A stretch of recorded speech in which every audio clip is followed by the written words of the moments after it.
Hello दोस्तों, welcome back to my channel. तो चलिए आज हम ये बहुत ही ज़्यादा टेस्टी खस्ता क्रंची बिस्किट बनाकर तैयार करेंगे। इसमें आपको शक्कर-पारे और साथ ही में मीठी मठरी का भी टेस्ट आएगा। तो 3 इन 1 है ये रेसिपी। आप इसको बहुत ही ज़्यादा इजीली बनाकर तैयार कर सकते हैं। खाने में बहुत ही ज़्यादा टेस्टी लगते हैं और महीनों तक इसको स्टोर भी कर सकते हैं। इसको बनाना बहुत आसान है और वो भी हम गेहूँ के आटे से बनाकर तैयार करेंगे, तो घर में पड़े सामान से ही आप ये रेसिपी बनाकर तैयार कर सकते हैं। तो इस दिवाली आप ये वाली बिस्किट की रेसिपी ज़रूर से बनाइएगा। तो चलिए इसको बनाना स्टार्ट करते हैं। तो सबसे पहले इसको बनाने के लिए हमें चाहिए पड़ेगा गुड़। तो इसको आप गुड़ से भी बना सकते हैं या फिर चीनी से भी बना सकते हैं, लेकिन मैंने आज ये वाले बिस्किट जो है वो गुड़ से बनाकर तैयार करे हैं। एक बार गुड़ से बनाकर तैयार करिएगा, बहुत टेस्टी लगते हैं। तो गुड़ लेंगे, यहाँ पर मैंने आधी कटोरी गुड़ लिया है और उसमें आधी कटोरी पानी डालकर इस तरह से हमने बढ़िया से गुड़ को पिघला लिया है। तो हम यहाँ पर इसको गुड़ को पिघलाएंगे, गरम करेंगे पानी, और हमें तब तक इसको, जब तक गुड़ पिघल ना जाए तब तक इसको पकाना है।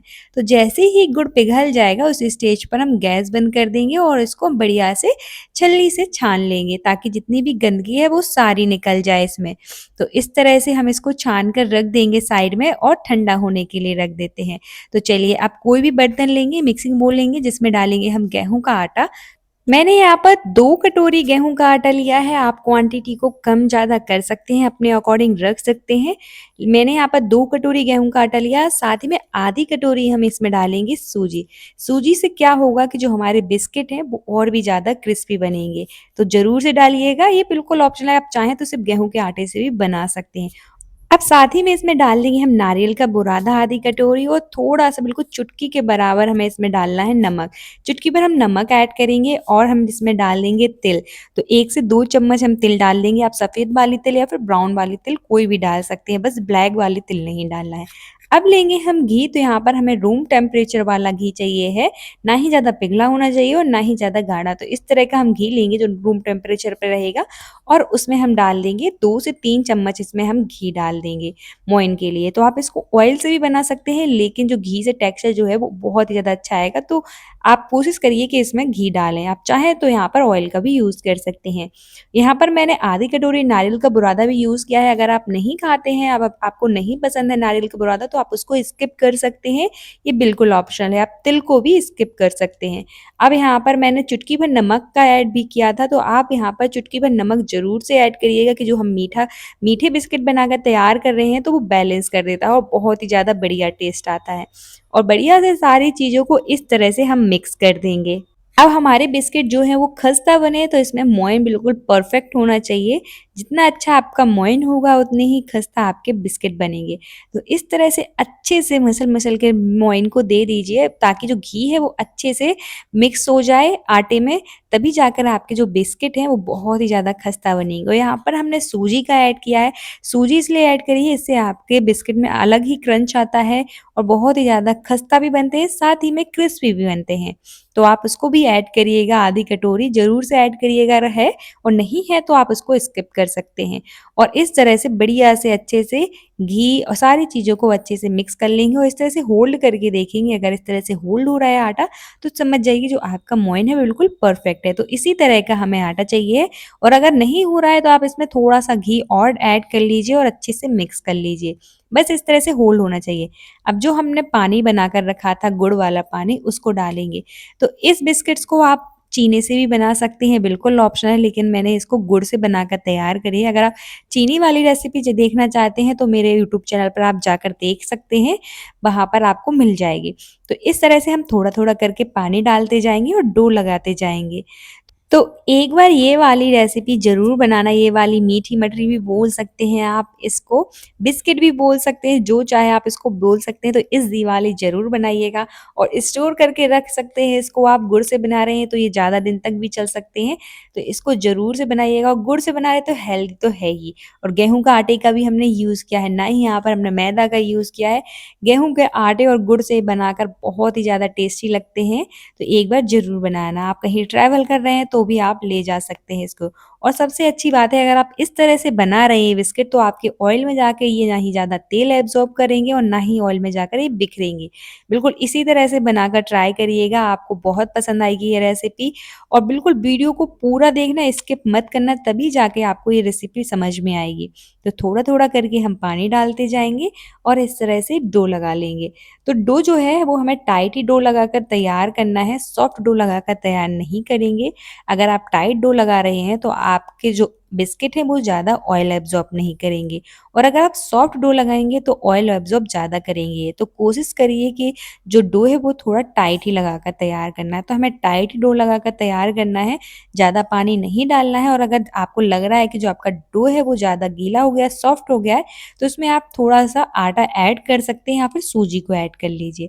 तो देखिए इस तरह से आपको धीरे-धीरे से आराम से, ज़्यादा टाइम नहीं लगता है, बिल्कुल इस तरह से हमें टाइट सा डो लगाकर तैयार कर लेना है। तो देखिए यहाँ पर इसमें क्रैक ज़रूर आएँगी, क्योंकि हमने मोइन दिया है, जिससे हमारे क्रैक जब आएँगे तो आप समझ जाइए कि जो हमारे बिस्किट है वो बहुत ही ज़्यादा खस्ता बनने वाले हैं। तो मोइन की वज़ह से इसमें क्रैक आते हैं, कोई दिक्कत नहीं है, आने दीजिए। तो चलिए मैंने यहाँ पर टाइट सा डो लगाकर तैयार कर लिया। अब इसको हमने 10 मिनट के लिए रख दिया था, 10 मिनट हो जाएँ ताकि जो सूजी है वो अच्छे से फूल जाए। उसके बाद इस तरह से आधा करेंगे हम डो को, और किसी भी चॉपिंग बोर्ड पर हम इस तरह से बढ़िया से उसको मस लेंगे। पहले तो 1 से 2 मिनट के लिए अच्छे से मस लेंगे ताकि क्रैक कम आए। तो अच्छे से मसल लेंगे और इसको लंबा-लंबा हमें इसको फैला लेना है। बिल्कुल इस तरह से रोल करते जाना है और अच्छे से, इसमें क्रैक ज़रूर आएँगे, कोई दिक्कत नहीं है। आप इसको अच्छे से इस तरह से मसलते रहिए और ईज़िली इस तरह से इसको इस तरह से लंबा शेप दे दीजिए। तो इसी तरह से हमें बढ़िया से उसको फैला लेना है। अब देंगे हम इसको शेप, तो आप किसी भी शेप में इसको कट कर सकते हैं। आप इसको रोटी की तरह बेल के थोड़ा मोटा, इसको आप ट्रायंगल शेप भी दे सकते हैं, या फिर इस तरह से नाइफ़ की मदद से कट करते जाइए। तो मैंने इस तरह से रोल करके उसको नाइफ़ की मदद से इस तरह से कट कर लिया है। एक बार ज़रूर बनाइएगा। सबसे अच्छी बात ये है कि अगर आप इस तरह से बना रहे हैं अपने बिस्किट, तो ये ऑयल में जाकर बिल्कुल नहीं बिखरेंगे। क्या होता है कि हम बिस्किट बनाते हैं, बहुत से लोग बनाते हैं, लेकिन उनके ऑयल में जाके ही बिखर जाते हैं, तो उनको दिक्कत होती है। तो एक बार ये वाली रेसिपी इस तरह से बनाइए, ना ही आपके ऑयल में जाके बिखरेंगे, ना ही ज़्यादा तेल एब्ज़ॉर्ब करेंगे, बहुत ही ज़्यादा खस्ता बनकर तैयार होंगे, बिल्कुल कड़क नहीं बनेंगे, इतने खस्ता बनेंगे कि मुँह में जाते ही घुल जाएँगे। तो देखिए हमें इस तरह से कट कर लेना है, तो बिल्कुल 1-1 इंच के बराबर हमें इनको कट कर लेना है। थोड़ा-थोड़ा सा बिल्कुल एक ही साइज़ में कट करेंगे, ना ही कोई ज़्यादा मोटा होना चाहिए, ना ही ज़्यादा पतला। तो इस तरह से हम बढ़िया से कट कर लेंगे और आगे के पार्ट को, पीछे के पार्ट को इस तरह से हटा देंगे, इसको हम दूसरे डो में ऐड कर लेंगे। तो देखिए इस तरह से हम बढ़िया से कट कर लेंगे। आप इसको ट्रायंगल शेप में भी कट कर सकते हैं, आप इसको राउंड शेप में भी कट कर सकते हैं, ये आपके ऊपर डिपेंड करता है। अब इसको थोड़ा-सा हम इस तरह से बढ़िया से सेट कर देंगे, हाथों से इस तरह से प्रेस करके इस तरह से बढ़िया सा शेप दे देंगे। तो देखिए कितना परफेक्ट शेप बनकर तैयार हुआ है। तो इसी तरह से हमें एक-एक करके सारे बिस्किट्स को बनाकर तैयार कर लेना है। तो देखिए कितने परफेक्ट बिस्किट बनकर तैयार हुए हैं हमारे, बहुत ही ज़्यादा टेस्टी लगते हैं, एक बार ज़रूर बनाना। तो चलिए अब आते हैं मेन काम पे, इसको करना है हमें फ्राई। तो फ्राई करते हुए टाइम आपको एक बात का ध्यान रखना है, ऑयल जो है वो ज़्यादा गरम नहीं होना चाहिए, हल्का ही गरम होना चाहिए। इतना गरम होना चाहिए देखिए यहाँ पर कि इस तरह से बबल्स आएँ। ज़्यादा गरम होगा और आप डाल दोगे तो आपके जो बिस्किट है वो अंदर से कच्चे रह जाएँगे और जल्दी से कलर छोड़ देंगे। तो हल्के गरम ऑयल में ही डालेंगे और कोशिश करिए कम ही बिस्किट डालें, ज़्यादा नहीं डालेंगे। और इनको हम लो टू मीडियम फ्लेम पर पकाकर तैयार करेंगे, हाई फ्लेम पर नहीं करना है। अगर आप लो टू मीडियम फ्लेम पर इसको पकाकर तैयार करें तो आपके बिस्किट अंदर और बाहर दोनों साइड से अच्छे से पक जाएँगे।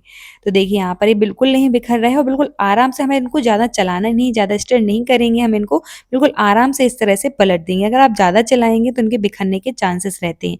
तो इस तरह से आराम-आराम से हम अपने बिस्किट्स को पलट देंगे, बिल्कुल ज़्यादा नहीं चलाएँगे, 1 से 2 बार दोनों साइड से अच्छे से अलट-पलट कर इनको फ्राई कर लेंगे।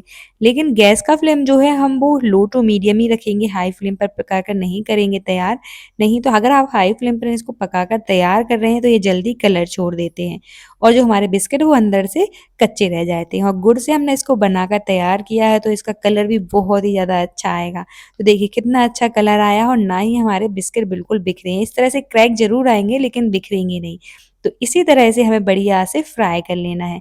तो देखिए कितने टेस्टी क्रिस्पी क्रंची बिस्किट बनकर तैयार हुए हमारे। आप इसको शक्करपारे भी बोल सकते हैं, इसको आप मीठी मठरी भी बोल सकते हैं, आप बिस्किट भी बोल सकते हैं, जो चाहे आप उसको बोल सकते हैं। तो एक बार ज़रूर बनाइएगा। इस दिवाली इस बिस्किट को ज़रूर बनाकर ट्राई करना और कमेंट सेक्शन में ज़रूर बताना कि आपको ये रेसिपी कैसी लगी। तो चलिए अब मिलते हैं हम आपसे नेक्स्ट वीडियो में, तब तक के लिए bye bye. Thank you for